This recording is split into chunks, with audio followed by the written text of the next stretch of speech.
The village of Sunapee Harbor looks like the quintessential New England town, but it could have been a lot different. We're only talking 3 decades ago that this was the mission of some people to make this be for private use. It would have just been very different. This landform would have still been here, but it would have been used for a private entity if you bought into it, where we all couldn't come and enjoy and walk around and enjoy it 365 days a year. 30 years ago, a group of people concerned about the future of the village formed the Sunapee Harbor Riverway Corporation to preserve the harbor.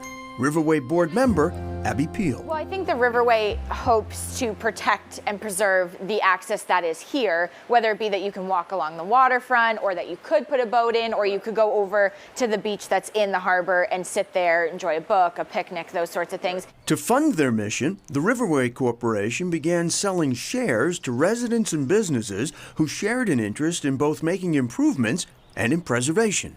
They set a price of $250 a share, and whoever wanted to buy a share, you could buy 1, you could buy 1,000, and that money would be used to save the harbor. The for-profit Riverway then purchased numerous buildings along the harbor front.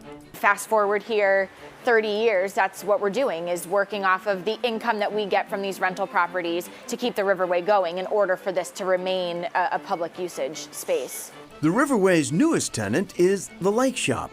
Owner Greg Lagrateria says he fell in love with the lake and knew this was the right spot for his next door. It's just this most special place. You talk about flip-flops and you talk about bathing suits and you talk about stuff, but you're grateful to live here and you're grateful to shop here and you're grateful to be a part of this community. A community that many local residents and businesses have worked to preserve. This is a sweet little bubble that we have to protect here. But Sunapee Harbor is only one gem on the Lake Sunapee Scenic Byway. As we drive south toward the town of Newbury, we stop at the John Hay Estate at the Fells. This is a treasure on Lake Sunapee. Susan Warren says John Hay may be the most famous person you've never heard of. Why do you think it is that people are not very familiar with who John Hay? I don't know whether it was the time period or just what he did. He had no Twitter account, I already checked. So.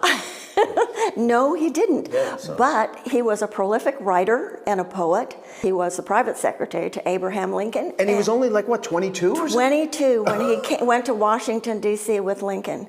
And he became Secretary of State under McKinley and Roosevelt, and then went on to become the ambassador to the Court of St. James and was Queen Victoria's favorite dinner partner. Not just anybody gets to be that. No, that's quite an honor.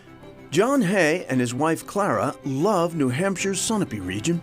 In 1888, Hay began acquiring land along the lake. To escape from public life, the couple had this home built in 1892. And while the 22-room estate is magnificent, it's the gardens that really shine. We have 5 amazingly beautiful gardens that were inspired and built by Clarence Hay, who was second generation. That was John Milton Hay's son.